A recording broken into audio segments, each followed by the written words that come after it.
هاي جايز، ازيكم؟ جايبه لكم وصفه بسبوسه ادمان. اللي هيعمل الوصفه دي اراهنكم، بصوا هدفع لكم الفلوس اللي انتوا عايزينها، بس الوصفه دي لازم تجربوها وتعتمدوها في رمضان. بسبوسه صحيه مرمله في نفس الوقت ماسكه نفسها، بسبوسه الحلواني بالظبط. شايفين القوام عامل ازاي؟ خطيره. بصوا يا جماعه، اللي مش هيجرب الوصفه دي هيفوتوا كتير قوي في رمضان. مشكلتها الوحيده ان انتوا مش هتعرفوا توقفوا تاكلوها. هعملها لكم محسوبه السعرات، بدون سكر، بدون دهون مهدرجه، بدون سمنه وبدون عسل، وان شاء الله ان شاء الله هتعجبكم. والسعرات هكتبها لكم بالتفصيل في اخر الفيديو زي ما تعودنا.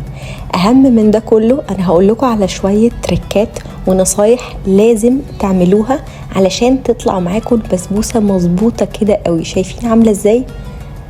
رهيبه. لا بجد انتوا لازم تجربوها، لازم تجربوها.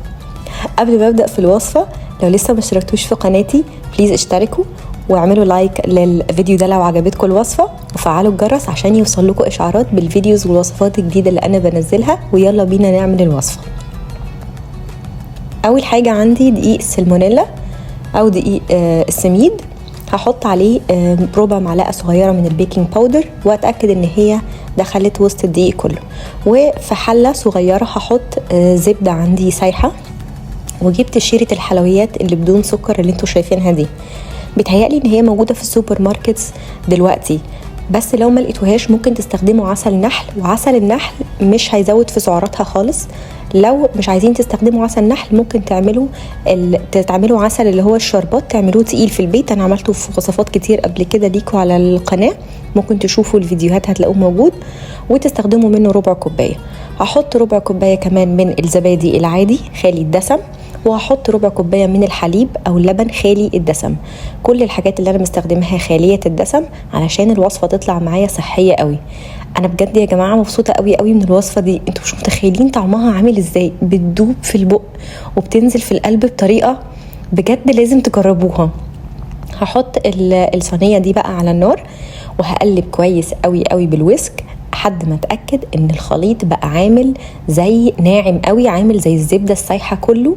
وكمان بلاش نسخنه جامد، اول ما يدفى معايا هرفعه من على النار، بس هفضل اقلب فيه جامد قوي علشان كل المكونات تتخلط وتتخلط مع بعضها، ويبقى عامل زي الصوص كده الناعم زي ما انتوا شايفين كده دلوقتي، وما يسخنش مني. اول ما احط صباعي الاقيه دفي كده عندي الصوص جاهز.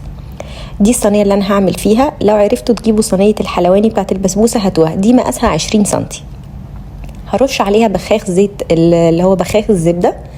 بخاخ الزبده ده يعتبر منعدم السعرات، سعراته قليله قوي قوي قوي. لو ما عندكوش امسحوها بمعلقه صغيره من الزبده. هنزل بقى بالخليط اللي انا عملته ده على دقيق السميد. واهم نقطه هنا ان انا ما اخلطش الدقيق خالص، انا بفولد زي ما انتوا شايفين كده بالراحه، التقليب من تحت لفوق بالراحه خالص، علشان ما احفزش الجلوتين اللي في السميد ويبدا تطلع البسبوسه معايا ناشفه او عامله زي العيش. شايفين انا بقلب ازاي؟ بقلب بالراحه خالص لحد ما اتاكد ان كل الخليط السائل داب جوه السميد زي ما انتوا شايفين كده. تاني تip هقول لكم عليها، ان قوام البسبوسه ما ينفعش يبقى ناشف قوي وما ينفعش يبقى سايل قوي.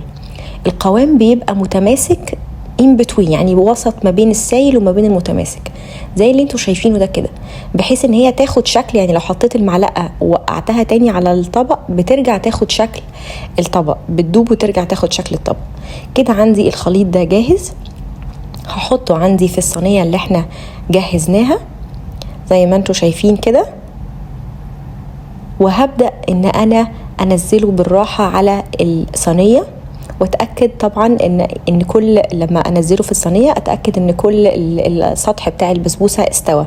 طيب هنتاكد من ده ازاي؟ هوريكم دلوقتي ان احنا هنحرك الصينيه كده بايدينا بحيث ان الخليط، شايفين هو ده كمان السمك اللي انا بقول لكم عليه. هتهزوها كده لحد ما تتوزع في الصينيه كويس قوي، وبعدين هبدا اساوي وشها بالراحه خالص بالسباتولا او باي حاجه ناعمه زي ما انتوا شايفين كده، وهخبطها على الكاونتر كذا مرة علشان تتوزع. شايفين هرش عليها بقى من فوق رشه من بخاخ الزبده تاني، لو ما عندكوش سيحوا معلقه صغيره من الزبده وحطوها على الوش، وهدخلها التلاجة ترتاح من 10 ل 15 دقيقة. الخطوة دي مهمة جدا جدا علشان السميد يرتاح قبل ما ندخله الفرن. هولع عندي بقى الفرن وهي بترتاح في التلاجة على درجة حرارة 200، وهشغل بس النار من تحت، وفي نفس الوقت هحضر بقى الشربات. انا جبت الشيرة دي طبعا قلت لكم ان هي جاهزة وهي دايت على فكرة من غير سكر، هي تقيلة لكن البسبوسة بتاخد شربات خفيف، شربات خفيف بارد، ودي تالت تip معانا النهاردة، شربات البسبوسة خفيف وبارد. هحط عليه مية سخنة زي ما انتم شايفين كده واقلبه كويس لحد ما يبقى سائل كده. البسبوسة عندي قعدت ربع ساعة في التلاجة، حطيتها في الفرن على درجة حرارة 200 زي ما قلت لكم لمدة من 20 ل 25 دقيقة او لحد ما الطروف تبدأ تبقى ذهبي عندكم. وبعدين بنقفل الفرن من تحت ونولع الشواية مش اكتر من 3-4 دقايق. اول ما تخرج وهي سخنة هسقيها بالشربات البارد الخفيف اللي عندي. ورابع تب ان انا هسيبها تبرد خالص.